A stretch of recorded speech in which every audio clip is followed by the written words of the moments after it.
అరుణాచల్ శివ జై శ్రీరామ్. ఈ మధ్య ఎవడికి పడితే వాడికి హిందూ ధర్మం మీద వాగడం పెద్ద ఫ్యాషన్ అయిపోయిందండి.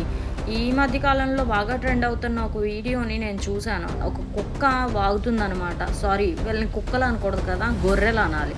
ఒక గొర్రె, అది కూడా కొండ గొర్రె, ఏమని వాగుతుందంటే వెంకటేశ్వర స్వామి పడుకోమంటే పడుకుంటాడు, లేవమంటే లేస్తాడంట, వీళ్ళు చెప్తే లేసేవాడు, వీళ్ళు చెప్తే పడుకునేవాడు, దేవుడు ఎందుకు అవుతాడు అని ఏదో వాగాడు. ఆడికి అర్థం కాని విషయం ఏంటంటే, మన దేవుళ్ళు మనకి భక్త సులభులు. మనం ఏమి సేవ చేసినా అది మనం పండడానికి చేసే సేవలే కానీ ఆయన కావాలని చేయించుకునేది కాదు. అవును, మనం భక్తితో ఏదన్నా చేస్తున్నాం అనుకో, ఎందుకు చేయించుకోడు ఆయన?